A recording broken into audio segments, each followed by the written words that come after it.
It's Thursday, October 23rd, 2025. Welcome to Make It Make Sense. I'm Granthermes. Today in the show, the demolition of the White House, or at least a part of it. The president, without warning this week, started and has now just about finished tearing down the east wing of the White House to build his 90,000 square foot, $1/3 billion ballroom. Now, despite this being a pretty on-the-nose metaphor for what the second Trump term has meant for the office of the presidency and the traditions of being president and the laws and checks and balances on the office, it's also potentially illegal for him to start this demolition and maybe even to add the ballroom itself. And inevitably, when I say something like that, people say the White House has been renovated or redecorated a number of times. How is this different? And I'll explain, because as with all of these things, context and history matters. But it matters not just for that historical sense, but also what it says about Congress's continued willingness to give up its power and what it actually means to say this ballroom is going to be funded by Trump-backing donors and overall the authoritarian-style consolidation of power under Trump the man. All that, plus a quick rundown of the latest on the government shutdown that's now the second longest in U.S. history. But first, be sure that you're subscribed or following the show wherever you get your podcasts. Sign up for the Make It Make Sense Substack. It's for free right now, or $5 a month to get access to bonus content. Like, subscribe, hit the bell for notifications, and leave a comment below if you're a watcher on YouTube to let me know how you like the show. And as always, share the show on social media. It's Mims News Pod. That's MIMS News Pod, all one word, on every platform. I am at Granthermes on Twitter and Bluesky, and at Granthermes TV on everything else. All right, let's get to the show. This week, the government shutdown extended into its 23rd day as of when I'm recording here on Thursday, making it the second longest shutdown in U.S. history, second only to the last shutdown that happened under Trump during his first term. Now, right now, there's no end in sight, but we are on the edge of things getting really, really bad for tens of millions of Americans. And I know you came to hear me talk about the White House teardown, but I'm going to make you eat your veggies before dessert. I promise it'll be quick, though. For starters, the thing that Democrats are holding out for, which is asking for an extension of the Medicaid and Affordable Care Act subsidies for some 6 million people, those expire in a week. Losing those subsidies would hit red states and rural parts of the country the hardest, and could send hundreds of rural hospitals and healthcare systems past their breaking points. It's something I talked about last week in Friday's episode with University of Michigan professor Mike Shepard. If you haven't listened to that yet, you really should. He gives some pretty good insights into all of what's happening in those parts of the country if you don't live there. It's also getting so bad that 13 very conservative but also very at risk of losing their seats next year Republicans sent a letter to Mike Johnson demanding some sort of action to help, but no response. Also, that November 1st deadline is also the beginning of the end for food stamp benefits for some 42 million Americans. 25 different states said they're going to have to run out of money, including California, Alabama, Arkansas, and Massachusetts, so red and blue states alike. In Massachusetts, the state with the second highest tax rate in the country, the governor there said even her state could begin to replace the money that goes to support people on food stamps. So now imagine that happening in a much poorer state where generally people use benefits like food stamps more. Now, the White House has said they want to use money collected from tariffs to prop up benefits specifically used by women, infants, and children, but the press secretary only said that once and no plan has been laid out, and it's not even clear if that's legal. Pay for military and federal courts ran out this week. Most of those people still have to go into work while also trying to figure out how to make ends meet at home.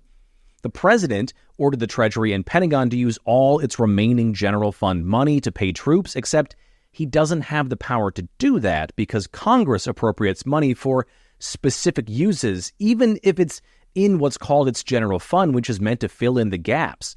And it could still be illegal under several other specific laws that pertain to paying military and federal employees in general when Congress hasn't passed a budget, which they haven't. That's why we're shut down. Trump also said he and some donor friends, quote unquote, might try to pay troops out of their own pockets, which appears to be patently illegal and also probably impossible because there's literally no government accounting mechanism in which private donations could make their way directly to service members. It just doesn't work that way. Now, finally, farmers across the country are also being squeezed hard right now because something like $3 billion in farm aid is also stuck in this government gridlock. A lot of that goes to propping up small farms or homesteads, but an awful lot more goes to subsidizing the major agriculture companies like beef producers who have started to beg the Trump administration to help them out before the price of food skyrockets higher than it is now, which is a 30-year high. And not for nothing here, but that is why Trump got elected, to bring costs down, and that isn't happening.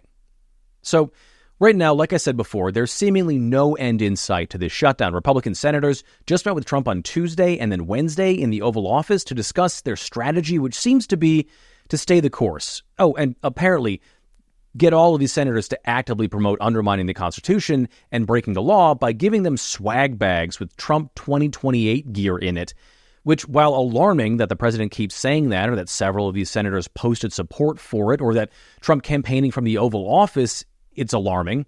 It's most alarming that it's that thing on the president's mind right now and not the tens of millions of Americans' lives and livelihoods who are heading for dire straits in just a few weeks as we head into the holidays. Now, for Democrats' part in all of this, they continue to hold their ground, but we'll see for how long. More Americans continue to blame Republicans for the shutdown than Democrats. That's according to a new poll from Quinnipiac University out this week. But as this goes on, we could see those things shift. And like I've said before, when you ask voters if they want their party to compromise or hold firm, Democrats have a higher rate of calling for a compromise than Republicans, which, feels about right. Though about 3 times as many Americans support extending those healthcare subsidies that Democrats want than want to get rid of them.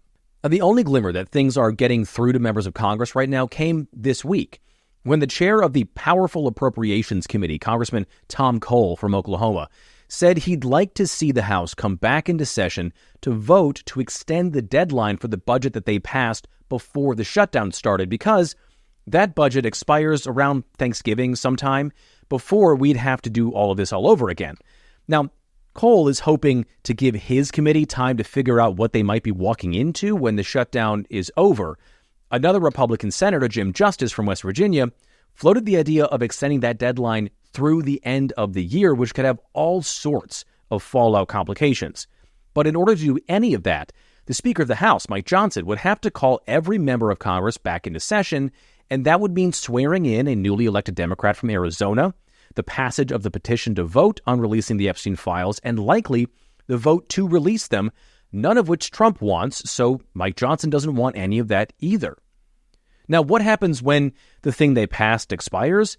I truly have no idea. We are in uncharted waters here, and no one has seen this before. But that's where things are at with the shutdown. Take a breather. I'm going to take a quick break, and we will be back to talk about what's happening with the demolition of the White House, Trump's ballroom, and the lies being told about past renovations right now. I've always got a cup of coffee next to me while I record these episodes. The studio is in the basement, and it's kind of cold, especially as we head into the fall and winter here, but a good cup of coffee is one of those small pleasures which I think we could all use right now. It's why today's episode is sponsored by Afuera Coffee. Afuera Coffee takes your coffee experience to the next level with their specialty, hand-selected beans sourced directly from sustainable, certified Rainforest Alliance farms in Central and South America. Rich, volcanic soils infuse each batch with unique, vibrant flavors. Afuera Coffee's commitment to excellence starts at the farm, where they work closely with local farmers practicing ethical and sustainable methods. Whether you prefer a bold espresso or a silky smooth light roast, their versatile range caters to all tastes. Now, I tend to go with a lighter roast in the morning and then switch to an espresso in the afternoon, but however you manage your own crippling caffeine addiction is, up to you. All Afuera materials, from coffee bags to mailers and postage, are either compostable or recyclable, and 5% of all sales go to conservation charities, which is obviously pretty cool. And right now, you can get 15% off your entire order with the code MIMS25. That's MIMS25 for their best discount offer right now, and you can only get it from Make It Make Sense. The podcast does get a cut of some of that, but honestly, it'll just go right back into ordering more coffee, so you'll be helping me stay awake to make even more things make sense. Again, that is MIMS25 at checkout at afueracoffee.com. That's AFUERA.com. Taste the excellence with every sip with a Fuera coffee. All right, let's get on with the show. So on Monday, images went viral of a backhoe and demolition crews beginning to tear down the east wing of the White House. By Wednesday, it was nearly entirely demolished, and by this afternoon, it was gone. And it was frankly shocking, partially because it was a huge surprise. No notice was given, no warning was given. Heavy equipment just showed up and started laying into the building that houses the seat of presidential power. But also, partially, because when Trump announced this ballroom, he said it wouldn't affect the existing structure of the White House. Beautiful. It'll be views of the Washington Monument. It won't interfere with the current building. It'll be near it, but not touching it.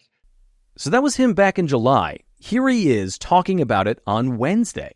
We determined that really knocking it down, trying to use a little section. You know, the East Wing was not much. There was not much left from the original. It was over the course of 100 years, it was changed, the columns were removed, and it was a much different building. Then a story was added on in 1948, 1949. There was a story added on, which was not particularly nice. And the building was very, very much changed from what it was originally. It was never thought of as being much. It was a very small building. And rather than allowing that to hurt a very expensive, beautiful building that, frankly, they've been after for years, you have that. I brought these along so people could see, but... So he just lied. He also lied about the price tag. Initially, it was $250 million, $250 million, and now he's upgraded that to $300 million, which is an insane amount of money.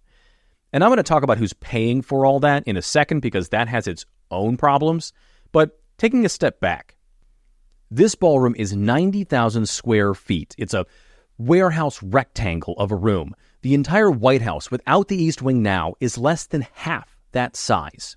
So this ballroom, which is going to bear Trump's name, most likely, at least that's how it's been described right now, is going to dwarf the actual White House itself. It'll be like tacking a Costco onto a duplex. And it's an apt metaphor, I will say, for how Trump sees himself and the presidency as anything he's ever done.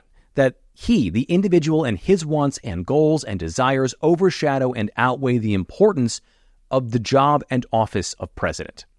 Now, he said that the East Wing wasn't that important and it was quite small. And while the second part, I guess, is relative, the East Wing is crucially important to American history. It's where the First Lady's office is, or was. From that wing, Eleanor Roosevelt did much of her activism for women's rights and organizing during World War II. Betty Ford argued for better pay for her staff, a major moment in the fight for equal pay for women. It was home to the Jackie Kennedy Garden that changed the way the White House was seen when welcoming foreign dignitaries, and Barbara Bush launched her literacy campaign from that wing, just to name a few endeavors. And Nixon administration staffers told the outlet in the 19th that they're worried that a time capsule they'd buried near a window there had already been destroyed, and they'd been begging the White House to stop demolition, but that fell on deaf ears. It says something, too, that the office of the current First Lady hasn't said anything about this that I've been able to find. And now Melania has been extremely absentee when it comes to being First Lady for the second time. Not that her first go-around was met with a ton of enthusiasm either, but the White House is our collective history. Whether you agree with every First Lady's choice of issue or campaign or not, that wing of the White House is important to our memory and understanding of who we are as Americans and how we got to where we are now. And actually, it's a good spot, I think, to jump to what the White House is saying about all of this.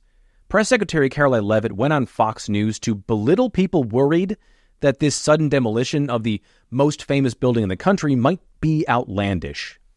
Are the Democrats jealous that Trump's building this big, beautiful ballroom? It certainly appears that way, Jesse, and I believe there's a lot of fake outrage right now because nearly every single president who has lived in this beautiful White House behind me has made modernizations and renovations of their own. And in fact, presidents for decades in the modern time have quipped about how they wish they had a larger event space here at the White House that can hold hundreds more people than the current East Room and state dining rooms can. In fact, President Obama notably... Okay, so we'll talk about that back half later, but I don't think it's outrage here. It's shock. But let's talk about what she said about every president making changes. First, yes, a number of presidents have made changes to the White House, some bigger, some smaller. None of them have torn down an entire wing. In fact, a part of the White House hasn't been torn down like this since it was burned to the ground by the British in the War of 1812. And the fact that Leavitt is trying to gaslight Americans into thinking, Richard Nixon installing a bowling alley in the basement is the same as removing 12,000 square feet of the people's house is insulting to us. They think we're dumb. But the White House also put up a major list of renovations to show that presidents have always reinvented and renovated the White House. And I want to run through a quick history of the renovations because there are a few that people will bring up when defending what Trump did this week. And it's also worth pointing out, too, that first, presidential administrations generally get to spend money on refurbishings, redecorating, and maintenance as they see fit. Usually, those things are overseen by the chief White House usher, currently a man named Robert B. Downing. Now, that money is set up that way to meet problems as they arise, like a leaky roof or a president wants the couch in the Blue Room replaced because they don't like it, whatever. It's set up like that so the White House doesn't have to go to Congress for every little fix. However, most major renovations or changes are done with congressional approval in advance because money has to be set aside because renovating the White House is expensive. And all of these things I'm about to lay out, with the exception of a few, were done with that approval of Congress, which gave money for these projects directly. So, first, you get the addition of the West Wing under Teddy Roosevelt in 1902. And then after that, in 1909, you get the remodeling and expansion of the West Wing to what we know it is today by William Howard Taft. In 1924, you get the creation of the National Capital Planning Commission, which oversees the planning and preservation of sites in D.C. They essentially give permission to make renovations to the White House. They'll be important coming up. In 1927, the White House was starting to head towards serious disrepair, and President Calvin Coolidge got funds from Congress to fix it up and then add a third floor for the ever-expanding White House staff. Just 2 years later, a fire tore through the attic, and the upper floors had to be replaced. In 1942, you get the opening of the East Wing that was originally designed to cover up a bunker for President Roosevelt during the war. And then between 1948 and 1952, President Harry Truman actually moved out of the White House so it could go through a full-scale modernization. The White House was in such rough shape that engineers were shocked that it was still standing. But crucially, nothing about the structure or shape of the White House was changed. And then in 1961, we get Camelot Comes to the White House. Jackie Kennedy wants a full-scale redecorating of 1600 Pennsylvania Avenue to make it a place with some dignity again, in her words. Now, the Trump administration accused Kennedy of demolishing the colonial garden that had been outside to make way for her rose garden, instead of calling it, what I would call it, which is landscaping. But also, Trump just did the exact same thing there, too, by turning what was considered, by all accounts, a pretty lovely green space at the White House into a run-of-the-mill country club patio complete with deck chairs. But anyway, also crucially in 1961, Congress passes a law that makes the White House a museum for all intents and purposes, and that means that renovations that go beyond moving furniture, repairing wallpaper, or repainting all need to go through that National Capital Planning Commission and a much more rigorous process.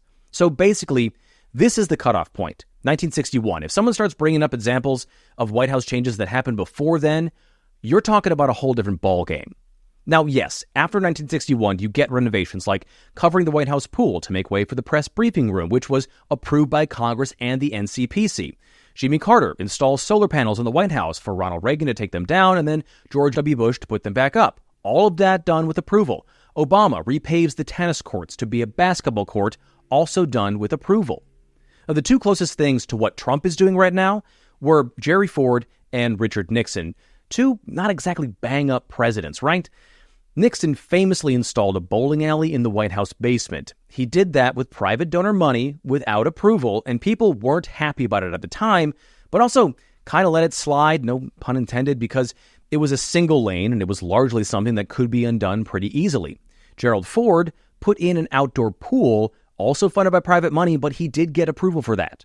And the last example I'm going to talk about here is one that's being passed around online right now, and that's during Obama's first term. There was a $376 million renovation done to the White House South Lawn. It was a massive hole for years during that term, And conservatives all over lately have been, stroking their chins and pointing at their heads, being like, where's the outrage from Democrats over that? Which, A, that was 15 years ago. And B, it literally took a 6-second search to find out that project was a planned overhaul of the White House AC and utility systems that had been decades old at that point and were falling apart. It was not some vanity project done by Barack Obama. And the thing with the ballroom project is Trump hasn't gotten any kind of approval from Congress, the National Capital Planning Commission, the National Park Service, the Commission for the Arts, or the National Trust for Historic Preservation to do any of this.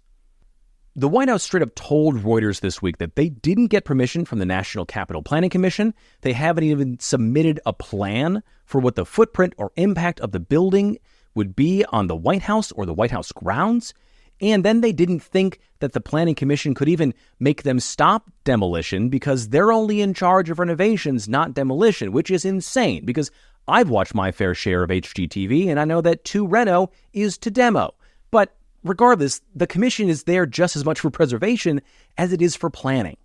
But speaking of preservation, the Trust for Historic Preservation, which has a congressional mandate to oversee the protection of U.S. landmarks and museums, even sent a letter to the NCPC, the Commission for Fine Arts, and the acting head of the National Parks Division to get them to halt the ballroom construction to make sure American history is being protected and that the American people get a chance to weigh in. Because after all, the White House doesn't belong to the president. He just gets to keep his pants and shirts there for 4 years. It belongs instead to all of us. And when we talk about ownership, that does bring us to this last point. Who is funding the $300 million ballroom? Right now, Trump says he's raising money from corporate donors like Google or Apple, several major engineering firms, defense contractors, oil tycoons, cryptocurrency grifters.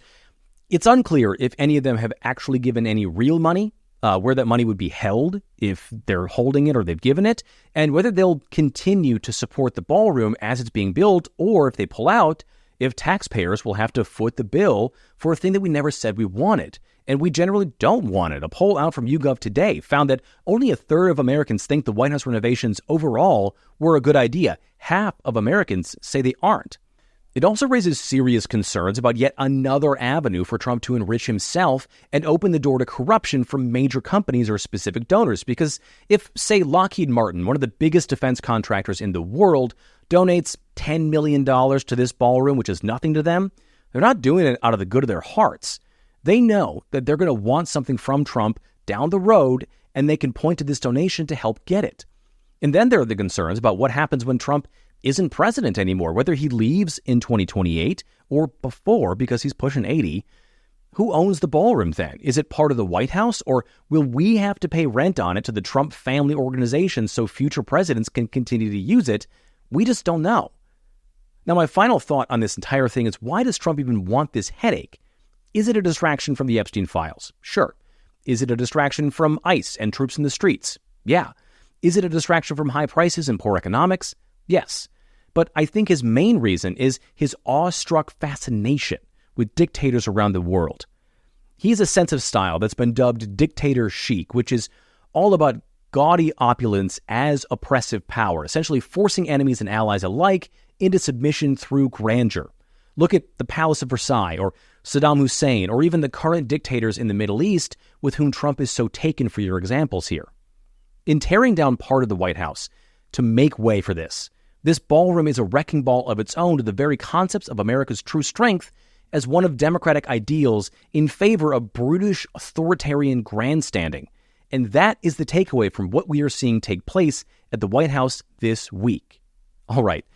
That is it for today's episode. Please rate and review the show on whatever podcast app you listen to it on. Like, subscribe, hit the bell for notifications, leave a comment below if you're a watcher on YouTube. Sign up for the Make It Make Sense Substack for free right now. You'll get access to the brand new Too Long Tuned Out newsletter that drops every Friday, plus a whole bunch of other free content there. And as always, share the show on social media. It's Mims Newspod. That's MIMS Newspod, all one word on every platform. I am at Granthermes on Twitter and Bluesky, and at Granthermes TV on everything else.